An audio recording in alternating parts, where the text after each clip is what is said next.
Yo, yo, yo, yo, yo. Welcome to the Around the 412 Fantasy Football Show. I'm your host, Smitty. With me, as always, every single week on the show, we got Joe, we got Drew. What is going on, fellas? What's up, man? How we living? How you feeling? Good week fantasy football, right? Deebo Samuel ruined everything. My dynasty league, your dynasty league, Drew's dynasty league. I had a 6-game win streak. There was fire by my name. He was heating up. I was heating up, and it came to an end this past week at the hands of Deebo Samuel. And the quarterback play on both of our teams was pretty atrocious. But magical stuff there. And I think I had two players that dropped a goose egg.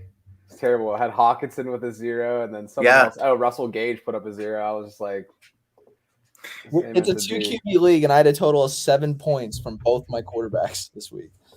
So I mean, to be quite honest with you, I probably really shouldn't have been in the game based off you having zeros, and like I didn't deserve to win. You deserve to win. You shouldn't be getting zeros from TJ Hawkinson. Very like Steelers Lions kind of feel to our fantasy game. Like no one really deserved it. Like I had Goff put up like 5 piece, and then like I mean he had like 30 yards passing in the fourth. Yeah. So it's like no one deserved to win, but somebody had to. I'm the commish. I can go back in and just make it a tie if you want. We love ties. But anyway, so let's get into this. If you are in the comments already, let us know how you did this past fantasy week, and we hope that we can guide you to win this upcoming week. So obviously, we always start out talking about like a little bit of an injury roundup, if you will. Pretty big one with Aaron Jones. I actually. Not that I'm one of these, like, wannabe doctors watching a game where I'm like, oh, this guy's season's over. But, like, with how emotional he was going over, talking to his family, like, it did not look good. But it's a sprained MCL. He's going to miss a week or two. With what we've already seen from Dylan coming in and kind of being like that 1B to Jones's 1A, I mean, you got to think, like, Dylan's like a borderline top 10 play. Actually, we do have him in our top 10. It will be reflected on the Fritter Kicker. What do you guys think about this injury? What does it mean for A.J. Dillon? And what does it mean for Aaron Jones when he does come back? You want me to go or you want to go? You can go. Dr. Drew, hit us with the facts. Let's go. Yeah, you always, you kick off the injury stuff. All right. What are we doing here? First off, with the injury, he's expected to miss 1 to 2 weeks, but the Packers do have their bye week in week 13, so you're not going to see him till at least – yeah, did you see that, Herb? Yeah, ratio. Earliest you're going to see him is week 14, but according to Stefania Bell, I was watching a podcast from her earlier this week, and the Packers like to side on caution, so I wouldn't be shocked if A.J. Dillon takes over and then they decide to rest him a week or 2 extra just in case, just to get him to 100%. So A.J. Dillon's been good most of the year. We've already talked about him quite a bit. I've liked this backfield as kind of like a Browns light, and A.J. Dillon's been kind of like a Nick Chubb touchdown-dependent player. So I love him going forward. He actually did have some receptions the last few weeks, so he's been showing that he can catch the ball out of that backfield. So I have him as a top 10 play. I think I have him at 6. I think he came in at 5 for us totally. So yeah, so I love him going forward. I think he's a priority waiver ad, obviously. And if you're at the top, you must be really happy that you're going to have an RB1 going forward. Hey, what do you think about Tom Brady as a priority waiver ad? I'm in a league where he just got dropped, and I'm trying to figure out what the heck happened there. I don't know. 99% owned. Hey, where that leaves that 1% where he's not owned. My A.J. Dillon handcuff has finally paid off. Yeah, for sure. I actually dropped him this week, A.J. Dillon, in a league. Picked up Darnus Johnson just because of bye weeks and injuries, which, I mean, it worked out because he had himself a good game. But it's like, man, like I could have picked anybody else and I'd be sitting pretty. But still put up 147 on Sam, so I'm not going to feel too bad about it. Derek, the A.J. Dillon handcuff has paid off. However, we saw your comment earlier. I know you're being facetious. Don't pick up Mason Rudolph. QB1. Just let him clear and then start him this week. 50 attempts. 50 attempts on Sunday. If you get points per attempt, maybe. I did see a question here. I know that we're doing the injury recap right now, but anytime you guys have questions, you can throw them in here. Drop Schultz for Dawson Knox, ? I mean, listen, like I said, I didn't watch any games on Sunday other than the Steeler Lion game that I was at. So I don't know what he did for the Cowboys. That is Schultz, with especially with Michael Gallup coming back. But I mean, he's been a borderline top 10 guy for us pretty much every single week. This week, where did he come in at? I believe he is. Is he in our top 10? No, he's not. He was in my top 10 though. But no, I'm not doing that. I'm not really big on Dawson Knox. I think he had a very similar run if you think about last year with like Jonnu Smith, where he had a bunch of games in a row where he got a lot of touchdown passes. But Dawson Knox is the fourth option on that offense, and they're not going to really look for him all that much. So it's a very heavily like a touchdown dependent play. I think that Knox and Schultz are both players that fall into that category. And someone that's out there in a lot of leagues right now who is pretty much the number one target on their team is Dan Arnold. So if someone like Dan Arnold is available, he's getting a lot of work right now. I think he has a lot more upside than both of them. I even think someone like Project Pat Freiermuth, like he's getting the utilization. We still saw him on the field a lot. Obviously, you're going to have to temper expectations while Mason is the quarterback for the Steelers. So if you get Ben back, that's obviously going to be a boost for him. Or even someone like Cole Kmet. I would pick any of the three of those guys over Knox and Schultz for the balance of the year. Yeah, Dan Arnold had more targets than I think Marvin Jones and Laviska Shenault combined last week. I saw. Yeah. And Dawson Knox is still coming off that fractured hand. The dude's not going to be able to catch the ball as well coming off that. And by the way, Dalton Schultz had one catch, and that's kind of what I was worried about with Michael Gallup coming back. If you have to use him, the next 2 weeks he has very good matchups against Kansas City and the Raiders. So, short term, I guess it's okay, although I don't know that the volume is going to be there. As Drew pointed out kind of last week, he made it a point, if you have one of the top 4 guys, it's a different story. Other than that, you're kind of talking about a pretty touchdown-dependent position. But we are on the Dan Arnold train, so if he's out there in your league, I would say go get him. He came in tied at 6 in our top 10 rankings, along with TJ Hawkinson, who was held catchless by the Pittsburgh Steelers. Can we start calling TE Terrell Edmonds the TE eraser? What do you guys think? I don't know if I'm ready for that. The Steelers have been pretty mediocre against tight ends early in the season. But I'm saying him as the primary defender on tight ends. That's not. Yeah, I'll give you that. I mean, even dating back to last year, I know this isn't fantasy related, but his passer rating against has like plummeted in the last 2 seasons. So all the Steeler fans out there, I mean, we have Devin Bush, who is the current Terrell Edmonds, who was the previous Bud Dupree. So just like give it some time, man. Hey, this is a name that has not been brought up in here yet. Thoughts on Dante Foreman? So I had this whole spiel for later in the show about Dante Foreman. I was super excited, and then Derek just went and stole my thunder. Like, get him out of here. So hey, Derek's been known to steal some thunder. Yeah, he's stealing the thunder. So this backfield is a straight committee, but I thought Dante Foreman looked very, very good when he was touching the ball. And I think that all 3 are rostered besides Foreman, but he'll be rostered after this week. I think that he'll probably clear waivers, and I am jumping and attacking him at 5 o'clock in the morning because I think if anyone is going to come out of this backfield as the top guy, it's going to be him. He's been struggling the last few years coming off his Achilles injury, but he looks explosive for the first time in his career, and I think he has a chance to finally show up and make a name for himself. He looked very good when he touched the ball. No, I agree with that completely. It was funny because when the Henry injury first happened, it was like, all right, McNichols is going to get the first crack at it. They brought in Adrian Peterson, and then Foreman was kind of like an afterthought, like, oh, like maybe like he definitely was clearing waivers. Like he didn't really have to worry about it that much, but he's definitely taking over the lead back role. What'll be interesting though is does he take over the goal line touches? Right now, they're still giving those to Peterson, but if he keeps running the way that he is, they're not going to take him off the field. I mean, obviously he's not going to be Derrick Henry, but the volume is going to be there. So he looked the best as far as a pass catcher. He looked better running the ball. So he's definitely somebody that I would be looking at as a pickup for this week for sure. Man, if I knew we'd have this much interaction in the chat, like on a week-to-week basis, we wouldn't even have to put anything in the notes, and we'd just come in here and see what the comments do and let that guide the show. It's buzzing today. 10-man full PPR. I have Fournette, Eckler, A.J. Dillon at running back, DK Metcalf, A.J. Brown, Keenan Allen at receiver. It's a 2 running back, 2 wide receiver, 1 flex league. Which one do I bench? Opponent's QB is Russell Wilson. That plays obviously. if with DK Metcalf being on his team, I'm assuming that's the only reason he included that. But yeah, Russell Wilson was actually something that I think we wanted to bring up just because of how he looked in his return. And Drew mentioned that he had watched a podcast with Stephania Bell where she was talking about this was like a career threat. Like it's a pretty serious injury. It's kind of remarkable that he's back as soon as he is, or even the fact that he's back at all. With the type of injury that he suffered. That's neither here nor there for this question, though. Sorry to get off topic a little bit, but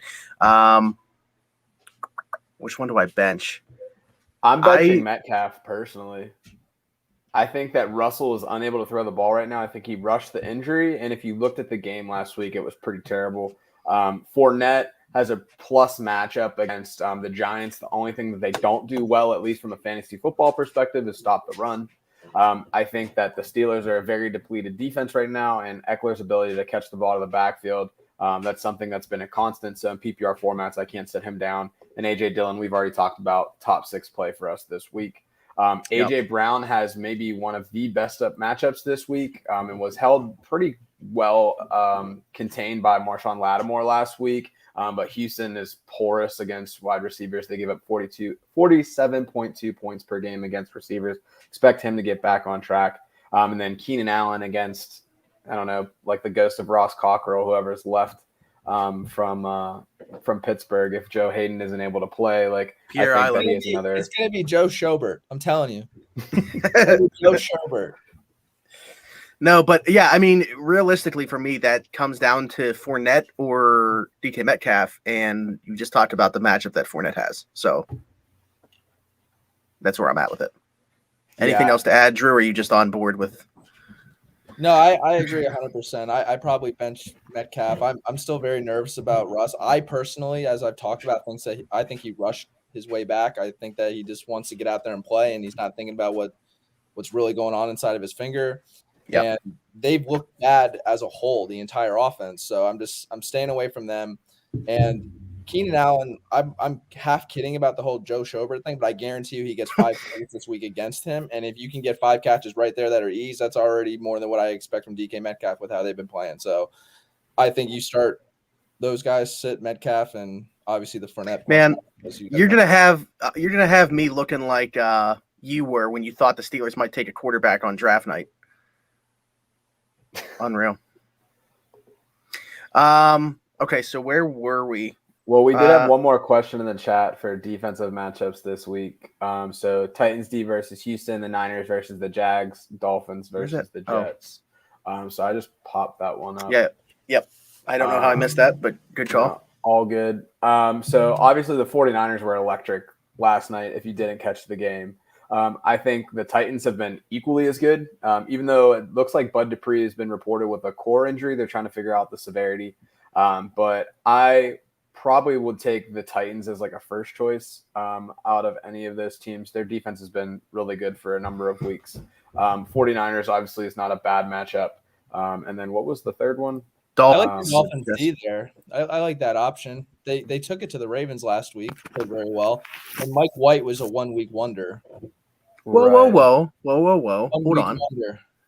Let's see what he's got this week before we start throwing that around. 1-week wonder. Well, the only thing that would make me want to play the Dolphins is you have the Jets this week, and then you get the Panthers again next week. And it's like if Cam Newton doesn't look that great, then that's like 2 weeks in a row that you can like stream and have like a top play. He's back.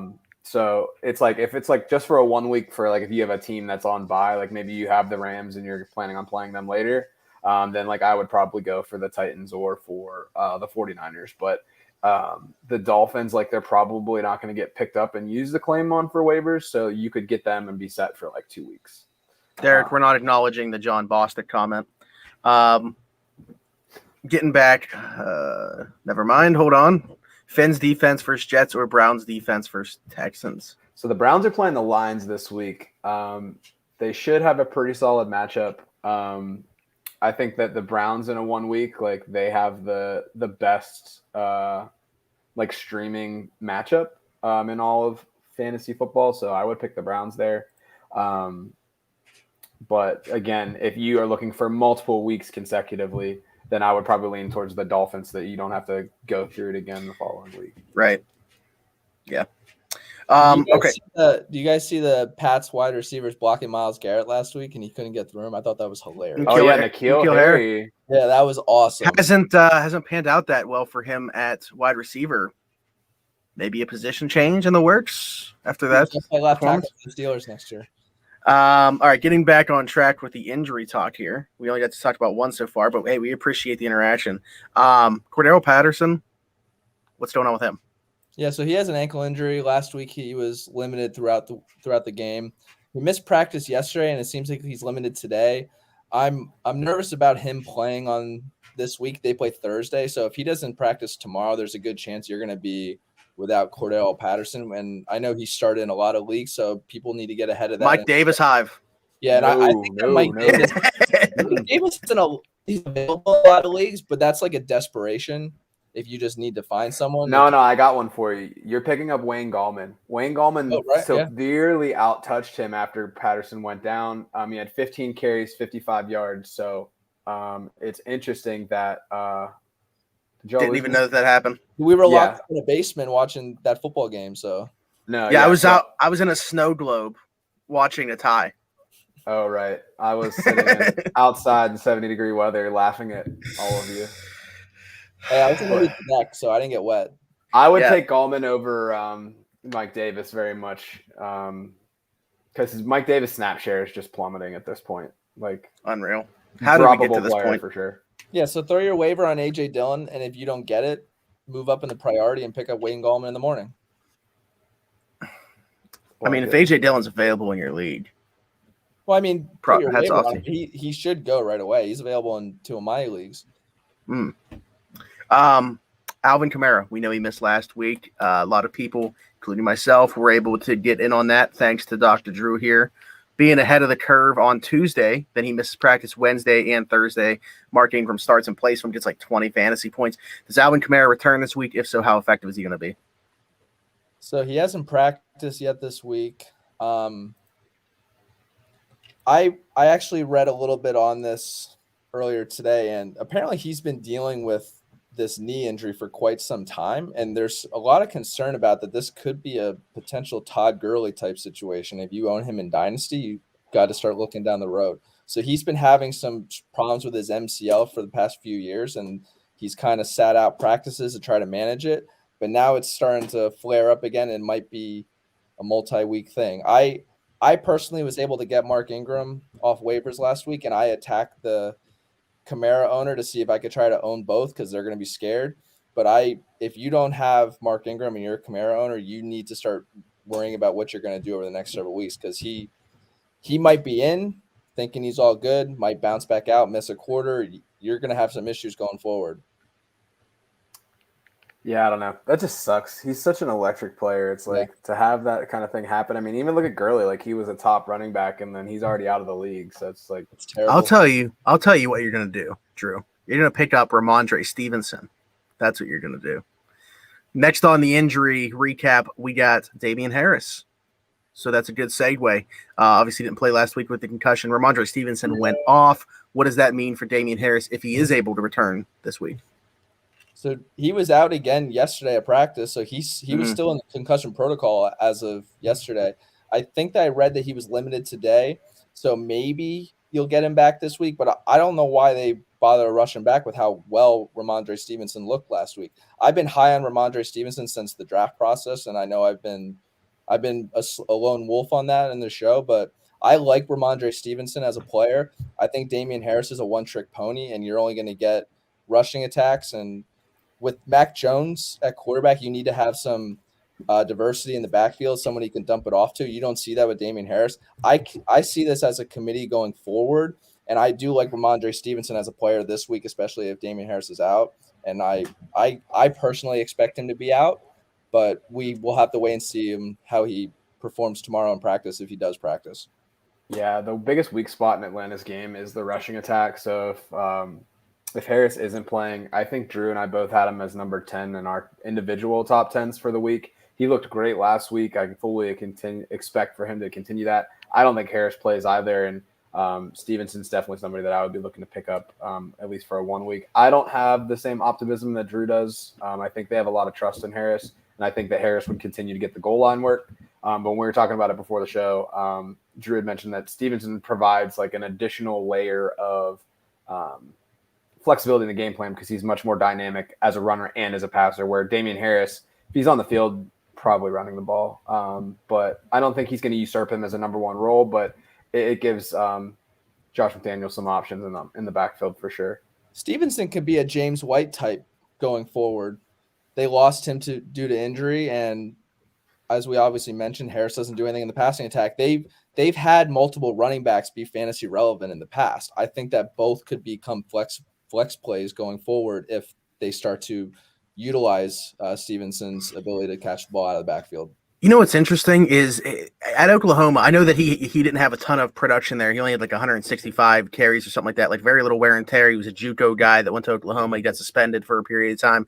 Like pass catching wasn't really like part of his game. Like his NFL comp was Gus Edwards. Like every kind of thought he would just be like a one-cut runner, very limited role in the NFL.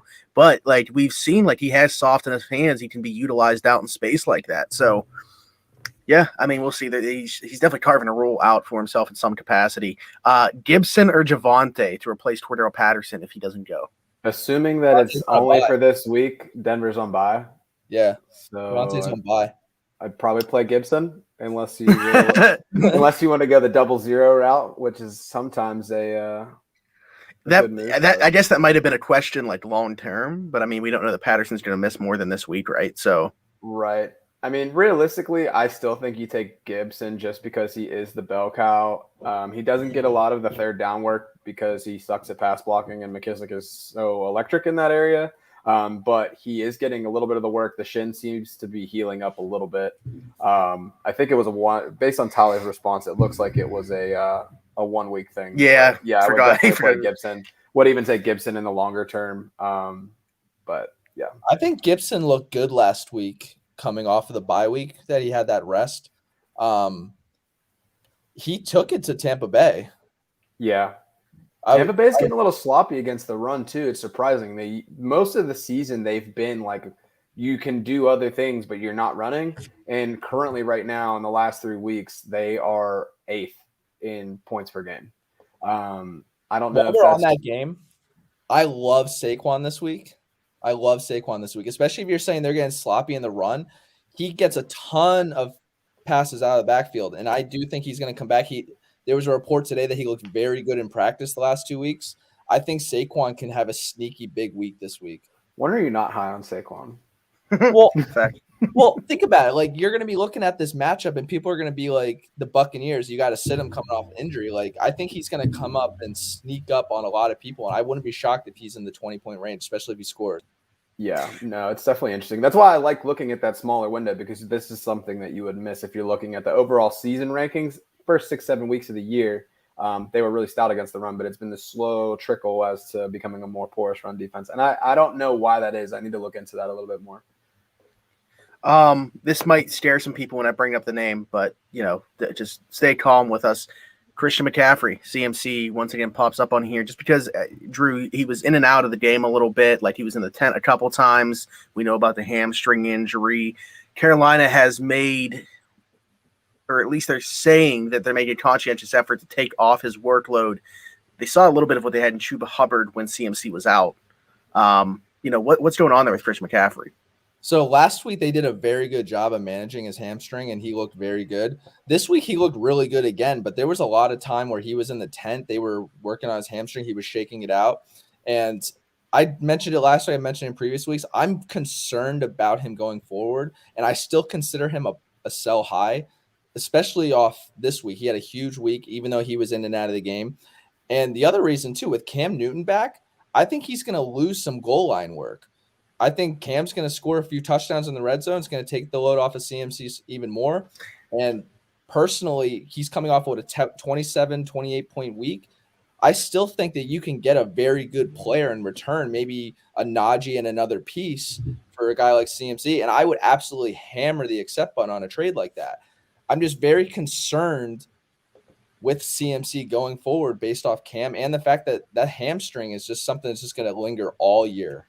I don't know. I think if you're a CMC owner, you held him through like all the issues. Like I don't realistically think of a scenario where I could get rid of him at this point. It's like ride or die. Dude played 50% of snaps and puts up a 20 piece. Like he's like a guarantee. Like if he's on the field, he's getting 20 points a game every time. What was his actual snap count that week? Because I thought it was higher. The first week, this previous week, it was higher, but that first week back, it was like 48%. Yeah, so that's a thing with me though. He had the higher snap count, and he was the hamstring tightened up on him. You know what I mean? Like, there's too much of this going on the last few years, and with CMC where he just hasn't been able to finish, and that just worries me. Like, you have the value right now to get rid of him, but if something happens, you don't have the value at all. Right. So I get what you're saying. You held on to him, but what were you going to get for him when he was on IR? I mean, you'd still get a decent piece. I mean, it was only he got traded in my league while he was on IR, to be honest. What did he get? Didn't I send it to you guys? I don't know. It was like a ridiculous trade. It was like 5 for 5. Oh yeah, that was that weird trade. Yeah, like Kittle was involved when he was on IR as well in it. Like, so if CMC plays every week, obviously you're getting a ton of production. He's obviously RB1, but like, do you trust it? I'm more risk averse when I handle my fantasy. Here's the trade. It was Miles Sanders, Noah Fant, Jamar Chase, Cortland Sutton, and Jerick McKinnon for George Kittle, Tony Pollard, Chase Claypool, Christian McCaffrey, and Julio Jones. That one team only got CMC out of that deal. You should just trade logins. Like, why? Like, no, they got Kittle too. But that's like whole teams. I mean, I'd rather be on the McCaffrey side, honestly, for that. You see, like that's McCaffrey, Kittle, Pollard, Claypool, Julio. So no Claypool, no Julio. For Miles Sanders, Noah Fant, Jamar Chase, Cortland Sutton, and Jerick McKinnon. Jerick McKinnon's not even part of that. That other side's awful. And now that Judy's back, Sutton's irrelevant. And Miles Sanders is still out. Right. So I don't get that. I mean, bless their hearts, I guess. Tyler's even like McKinnon. Yeah, I think McKinnon was just to even it out, like so they didn't have to drop somebody or whatever. Like I don't know, made it 5 for 5. One thing that is interesting though is that the playoff weeks is that Carolina has the Buffalo Bills, who have been amazing on defense against pretty much everyone this year. Yeah. And then the Saints, who have been great against the run all season as well. So if you want to look at it from that perspective, I think CMC's matchup proof. I mean, he got 10 receptions last week for 66 yards. So even if he doesn't do anything on the ground, that's still 16 points. So it's like his floor is so high. I don't know. I would need a lot back to do it. And I don't think people are willing to give up someone like a Najee to make it happen. Just throw it out there. I'm very risk averse with injuries, very risk averse. And he's been in and out of the lineup way too much over the last 2 years for me that I just don't trust him going down a stretch run. Drew, I want to talk about your favorite player, Tyler Lockett. Yeah, why didn't you wear the jersey this week? Yeah. Where's your Tyler Lockett jersey? I would never own that shit.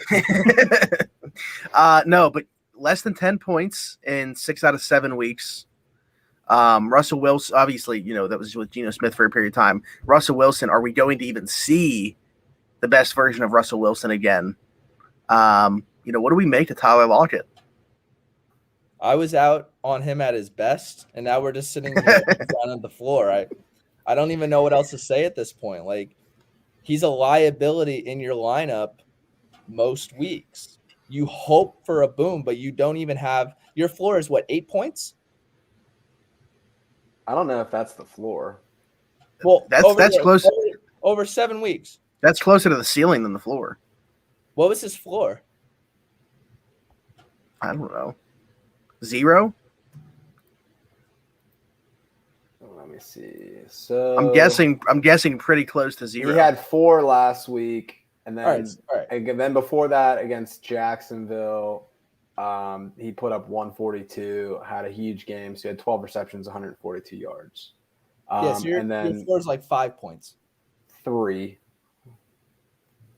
Yeah, like 5. But like that's mostly with Geno Smith. Like I don't know. Like I have a hard time. Like how can you say that like Lockett is like this terrible player when he has pretty much the identical stats to Metcalf, and the only difference is that Metcalf has more touchdowns?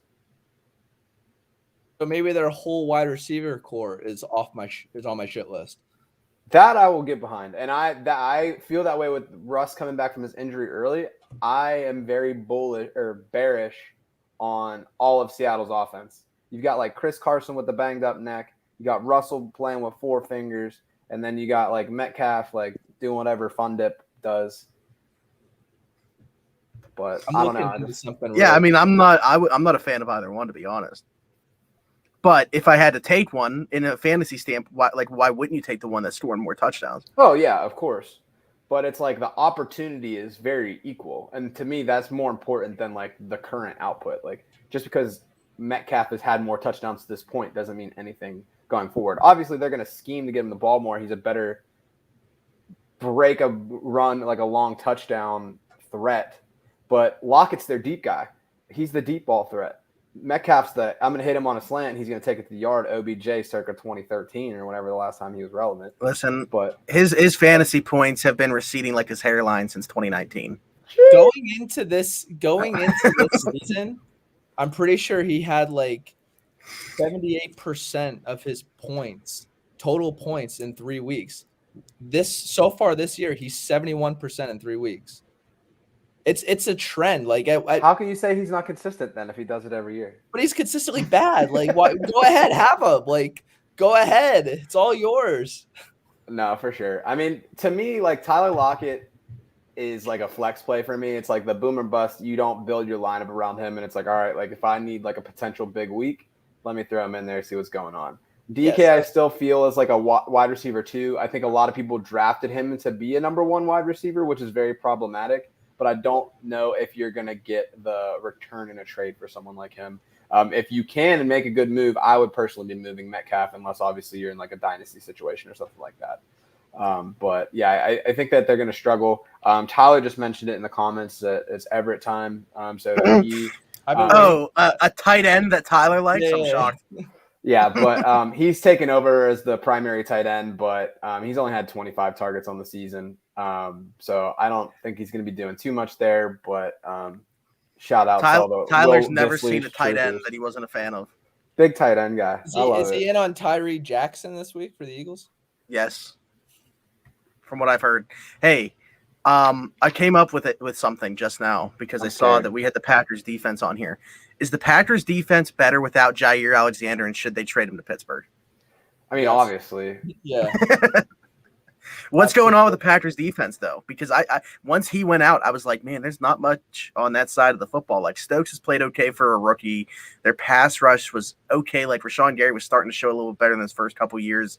But, like, Zadarius Smith's been out. What's going on that side of the football for them? Here's what happened. Every time that the Green Bay Packers draft somebody with a high pick, the player that was already in that role immediately does better. Work with Aaron Rodgers, it worked with Aaron Jones, and now we're seeing it with what's their other cornerback that they were going to replace Stokes with because he was playing terrible. King. And now King is, I mean, people hate him, but King is the highest graded cornerback on PFF right now. All right, we're just having a huge. That means he's been bad. We're done here. All right, thanks for that shot, Drew. We really appreciate that. All yours, but it's a big scheme change. So I was doing some research. Looking at some, get out of here. I'm just saying that it's like, all right, look, you hate it because your team doesn't get good grades on it. But I mean, if dude has had an improvement, then I'll give him the credit for it. I don't think it's the end all be all. I don't think he's the number 1 cornerback in the league, but he's improved. We can say that. I think that's fair. Anywho, so they signed what's his face? Their inside linebacker from Atlanta. Devondre Campbell? Devondre Campbell. So he's been a stud for them as an inside linebacker. It's allowed them. They actually have a really strong safety pair for Green Bay. So they're running a lot of cover 2 high, and it's just they don't have to put anybody. If you think like Seattle, how they run their defense, Seattle brings in what's his face, Mr. Overrated. Can't think of his name. Jamal Adams, thank you. And he kind of runs in the box. He's kind of like a rover sort of player. Green Bay's not doing that. They're like, all right, you're not going to throw over the top on us. We got the middle covered from the linebackers, and they're getting a lot of good pressure from the defensive line. So it's just a really good scheme that people can't really get around. And it's paid off dividends. So there was a time at the beginning of the season that they were really struggling on defense. They had a lot of injuries. They actually had quite a few injuries pile up on the edge this week. But, they've got a lot of good things going there. I think as long as their safeties continue to stay healthy and as long as the linebacker position remains to be solid, at least in the middle, they're going to be a good defense for the rest of the year. So if they're available, it's something that I would look at picking up for sure. They've gotten really hot. Not just if they're available for you to pick up defensively, but I think that you need to start monitoring like them as a matchup. I mean, Joe, I put your charts up at the end of every show, but I think we're going to start to see like a trend. Maybe you like not necessarily avoid them, obviously, if it's like star players, but if you're on, if you're borderline making a decision and you see that team, your players going up against Green Bay, that looks very different than what we thought it would at the beginning of the year with the way Green Bay's defense is played. Oh, yeah. They're giving up the second least amount of points in the league right now in the last 3 weeks. They're only giving up total for the whole team 72.9 fantasy points per game in PPR. Their only weak spot currently is against the tight ends. And that also includes a Travis Kelce game that they had. But Kelce really didn't do that much against them. Seattle's tight ends had a solid game, and then Arizona had a pretty solid tight end game as well. So if you're going to attack Green Bay, it's going to be over the middle through the tight end spot. But, yeah, they're locking up the receivers and the quarterbacks heavy. They're getting a lot of pressure right now. They're not getting a lot of deep plays, getting burned on those. So, they're a team that I definitely want to avoid. And it's more than just that. Like, he crushed that answer, but, like, we didn't even talk about the 3 quarterbacks that they faced along that way. They faced Mahomes. Murray, but was Jackson Mahomes was at that game? Or is there a way that we could figure out if he's or not? Can you can you see if Matt King can link up with him on TikTok and see if he can get the answers for us? Find out what games he'll be at the rest of the way, so we can plan accordingly. Yeah, we need. Okay. They faced. Go ahead. Did they face Mahomes and who else? Wilson and Kyler Murray. Wilson doesn't count.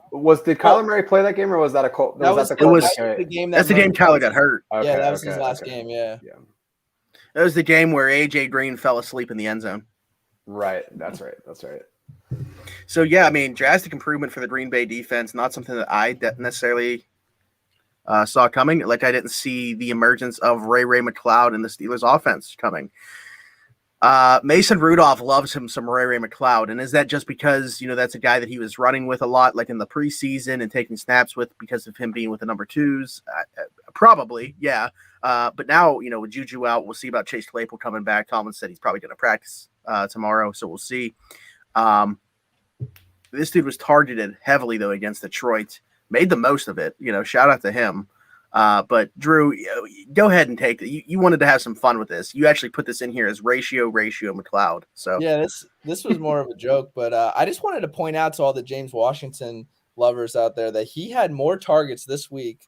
Ray McCloud did this week with 12 than James Washington has had since Juju went out for the season, which is just insane to me. And if Mason Rudolph plays this week, I'm going to do a DFS lineup where I put Rudolph and Ray McCloud in. And if they go off, this week. But it's not going to happen. But I'm going to do that just for shits and giggles, just because of this conversation. Because if Ray McCloud's having 12 targets a game, and he can catch, what, he catch 9 of them? Hey, we already saw Tyler Lockett already. We already saw one returner in Jamal Agnew start to produce as a receiver in Jacksonville. So even though he didn't have a single catch and put up 14 points, because that makes sense. But hey, good for the man. No, but listen, I think that you said you wanted to bring this up as a joke. This speaks way more to me about James Washington and Pittsburgh's offense. We got to stop. As a dynasty player, I don't see it anymore. Yeah, it's so sad too because his college tape, James Washington's college tape was sick. He looked really good. I think we need to keep in mind that, I know Mason Rudolph was his quarterback. Mason Rudolph was a pretty good college quarterback. Those Big 12 offenses at Oklahoma State, they were just airing it out. I said, I made fun of Mason Rudolph throwing it 50 times on Sunday when he used to throw it 50 times on Saturdays. That was a good thing. And it was normal. That makes James Washington look even worse. He's targeting Ray McCloud against the Lions and not his boy. Got a new best friend, man. That's tough. But think about it. I know that we're kind of getting off track of fantasy here, but what does James Washington do well? Like, what is he above average at? Not as a route runner. Doesn't have. He was supposed Farming. to be a burner coming out, and it didn't translate at all. Jump balls, no. I mean, there's not much there, in my opinion. We kind of already touched on the Titans backfield. I don't know if you have more on it than you got to monitor Foreman there. Derek stole the thunder. He called it before we had the chance. So DJ said solid hands. My thing with that is even going back to last year, he had the second highest drop rate on the team too. Yeah, that's why I call him the lobster claw. Freaking lobster. He just stabs at it. I'm not there. To be good. I want him to be good. Obviously, he's second round pick. Like, it hasn't happened. And here's the thing: it's going to sound like I'm just saying, like, I don't understand why everybody was so up in arms about him, like being the number 4 receiver. Like that's people saying, oh, he'll go somewhere else and be a number 2. If he's a number 2 on a roster, that wide receiver room stinks. Like maybe on Detroit right now. Yeah. Maybe. Also, the whole Ray thing is a joke, especially if Claypool comes back this week, which he practiced today. It looks like he's going to play. He did practice today. Yeah. So if Claypool plays, obviously the Ray thing's out the window. More receiver talk here for you. Van Jefferson or OBJ the rest of the way. Van Jefferson, he had a horrible game last night. Not that Matthew Stafford looked very good, but Van Jefferson certainly did him no favors when he targeted him. OBJ, what he had like 2 catches, 18 yards, something like that. Yeah, the first time he was targets. Yeah, like first or second time he was targeted, Stafford throws a pick and OBJ has to make the tackle on it. But what do we make to this situation? Who do you guys think finishes as wide receiver 2 the rest of the way? Obviously Cooper Kupp's the guy. Yeah. But I like OBJ still. I mean, you could tell the way that they had to play the game because San Francisco had the ball for 13 minutes for one drive in the first quarter. Like, that's absurd. They ran so many plays, and LA had to go tempo, but Beckham doesn't know the playbook, so they can't go hurry up offense with him on the field. So more weeks that he gets with the playbook, I think Van Jefferson proved why he is not starting, because he can't catch the ball. I think he could have really solidified it and made a little bit of an argument, but OBJ is going to get the playbook figured out. He's going to be the number 2 guy. I think that he's a great buy low candidate because people are going to say, oh, he got one to the Rams. He only had 2 catches, But I don't see it with Van Jefferson. I mean, he was dropping like goose eggs. And the problem really, I mean, Stafford isn't looking that great too. He's dealing with some ailments right now, and I think it's really hurting him. The bye week's probably going to do them a lot of good. But it'll be interesting to see how they come back. But with OBJ having 2 more weeks to learn the playbook before his next game, that's somebody that I would be targeting and say, hey, you could probably get him on the cheap. What if neither of them's good and Cooper Kupp is just better? What if the loss of Bobby Trees is going to affect this offense as a whole, and a lot of these players are going to become less fantasy relevant? I'm a little afraid of that, honestly. Yeah. Listen, as long as it's not Tyler Higbee, it's not going to be. Higbee's terrible too. And he has Josh so many Reynolds, targets, and he just does nothing with it ever. Josh Reynolds in the chat, he actually plays for Detroit. I think so, because I mentioned James Washington in Detroit saying he'd be the number 2 there. I'm assuming that Tyler was answering to that, and then because Josh Reynolds used to be with the Rams, so I'm assuming DJ was just had that in his mind. Well, Reynolds got claimed by the Lions, but the Rams put a claim in on him. So they tried to get him back. Yeah, that was a big thing. They didn't get they weren't high enough priority, obviously. Hey, how about the Steelers trying to last minute get OBJ? Yeah, I thought that was crazy. I mean, that was probably because of Claypool's injury, and there was thought that he was going to be done for the year. They probably made that call then, and then when they found out that his toe wasn't as bad as I mean, we found out Sunday. Shout out to the terrible tailgate, but that happened on Thursday. So I don't know where the Steelers were at Thursday with what they thought about Claypool's rest of the season, but I definitely was surprised to see that come from Ian Rappaport. Okay, and then Drew, the last thing you got on here is Mike Williams / Jarvis Landry. I'll be honest. I mean, we didn't talk about this beforehand. I have no idea where this is going. Yeah. So Mike Williams to me is reverting back to what he's been his entire career. The last 4 weeks he's had sub less than 8 points, I believe. And Jarvis Landry, I wanted to throw this out there. I noticed that he was owned in 83% of leagues. The dude has no receiving touchdowns. He hasn't had more than 5 receptions in a game, had no more than 75 receiving yards in a game. The dude is useless. Baker's terrible. Why is he owned, and why are people starting him? He's starting 70% of leagues last week. If he's on a roster, why? I think the big thing is if you look at like his target share when Odell Beckham was not in the lineup, like he was over 25% every game last year. So I think the idea was, all right, Beckham's out. He becomes the primary beneficiary of that. But I think even though it's not on the throwing shoulder for Baker, like it's clearly impacting his ability to throw. I'm surprised that he's still trying to play through it. Well, maybe not because, I mean, he's a pretty tough dude. But He hurt his knee last week now, too. Right. Yeah. Like, Yep. Yeah. And his foot is banged up. I don't think you start anyone on Cleveland unless it's a running back. And I think it doesn't matter who the running back is. I don't care if something were to happen to Dearness Johnson, Nick Chubb, and Kareem Hunt. They're going to find someone, and the dude's going to be rushing for 100 yards and scoring a touchdown. Felton. Yeah. I mean, I don't know who else is after that, but I don't even care. You tell me that. John Kelly used to be with the Rams. He's on the roster as well, practice squad. I think you running backs only. Maybe Austin Hooper. Yeah, I'm with Joe though, and I think people had him on a roster thinking, let's wait and see what happens post OBJ with Cleveland's offense. But I mean, there was a point where I had him on a roster as well, but I don't have him anymore. Yeah, he has to be dropped. Okay, yeah, I want to bring up Joe's stuff. Obviously, if you guys have more, you keep talking because it's gonna take me a second. Do you have anything on Mike Williams? Because Mike Williams, he's going to score a touch. He's going to burn Pat with the Steelers without Minka on Sunday. Yeah, he's scoring a touchdown. I don't know, man. They're not looking at him. It seems like when watching the game, it's like he was almost like the last option on every play.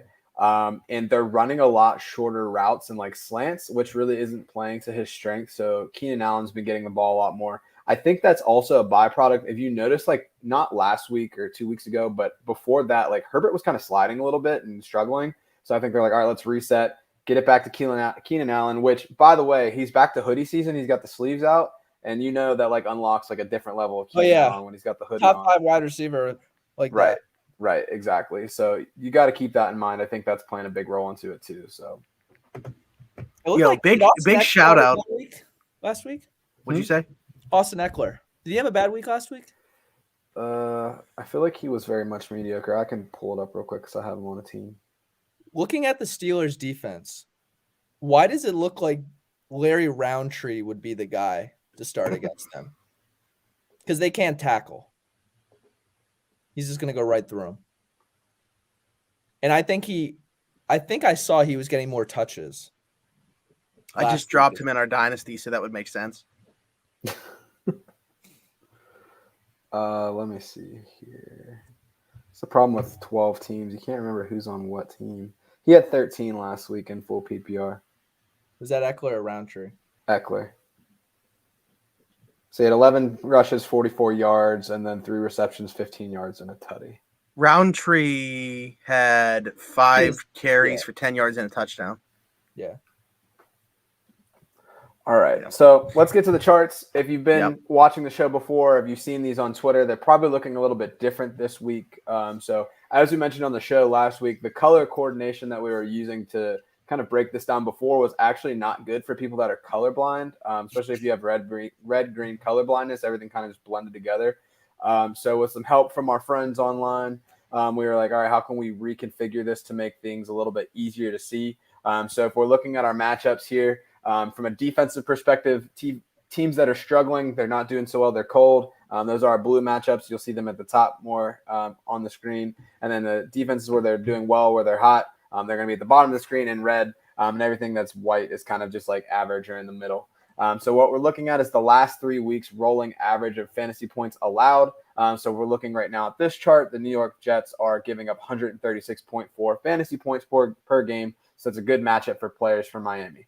So for me, that's why I have Jalen Waddle as number 8 in my individual wide receiver rankings this week, because I think he's going to really have a good performance. So that's kind of things that I'm looking at. What's interesting, though, is that this doesn't always tell the story, right? So if we're looking at wide receivers in particular, darkest blue square is going to be about 10 rows down in the middle there. New Orleans against Philadelphia. So you're looking at that 49.2 points per game. You're saying, okay, Smith is going to have a great week this week. Not sold on that, actually, because Lattimore is still being a shutdown corner. He blocked up A.J. Brown last week, 1 reception on 4 targets. So I think that Philadelphia will still have a strong game from a wide receiver perspective, but it's going to be the second and third receivers that are going to carry that load for the most part. So this is a tool that you can use to like figure things out, but it doesn't tell you the full story. But it's a great tool because, as we had mentioned, if we're looking at somebody like Tampa Bay on the season is ranked 4th overall in rushing against. But if you look at them from a results standpoint, they're in that blue. So they're a plus matchup against Saquon this week and the Giants. So there's a lot of things that happen week to week. We talked about Green Bay. You can see how dominant they've been pretty much across the board for all positions. Carolina has been a tough matchup for everybody. And Buffalo has been at the bottom 5 of that chart pretty much the whole season. But you can see who the teams have been playing, who they're playing this week. And yeah, it's something that we're going to be updating every Tuesday. It goes around lunchtime, give or take what's going on with my day. But super useful, and hopefully people will be able to make some good decisions from it. Yeah, if you need a dart throw at wide receiver, Quez Watkins. He's outperformed Jalen Rager this year by a good bit. Big play threat.